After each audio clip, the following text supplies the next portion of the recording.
Dunkerque 11e accueille Châteauroux 17e, deux formations qui ont le même bilan, un point pris sur les deux dernières rencontres. Il faut donc accélérer le rythme. Dunkerque en général s'est bien comporté dans les matchs à domicile. Et entend bien encore une fois avoir le même comportement face à des Castelroussins très irréguliers. Romil, Chokunte et Diarra vont mener l'attaque de Dunkerque.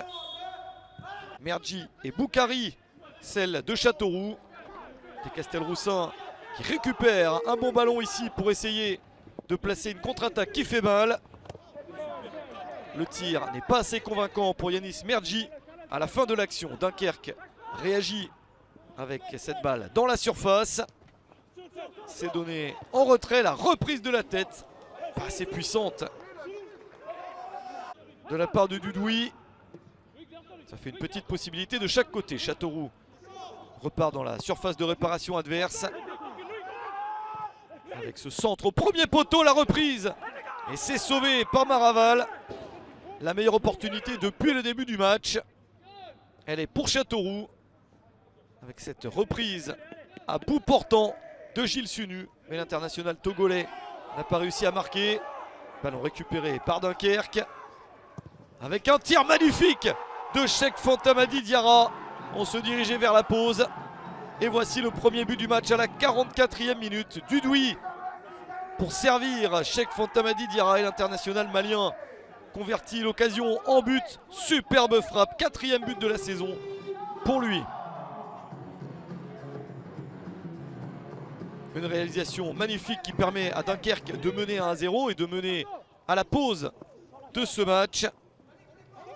Ça aurait pu être sur le score de 2-0 avec cette énorme chance. Mais c'est sauvé in extremis. Grosse occasion pour Kebal. Le score est donc bien de 1-0 à la mi-temps. Dunkerque a fait ce qu'il fallait. Châteauroux s'est procuré quelques chances mais n'a pas réussi à marquer.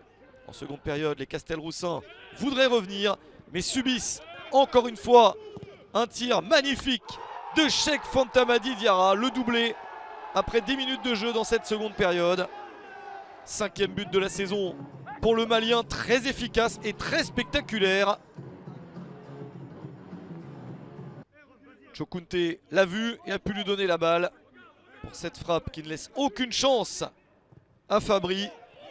Châteauroux a donc 2 buts de retard et essaye de se relancer ici avec un centre légèrement en retrait. Un ballon encore mis derrière pour ce tir manqué. Les Castelroussins ne trouvent aucune faille dans la défense de Dunkerque. Le tir précédent n'a rien donné et Dunkerque peut contre-attaquer avec une chance de 3-0. C'est sur la barre transversale pour Romil. Mais Dunkerque a déjà fait la différence. Victoire de Dunkerque 2-0 contre Châteauroux.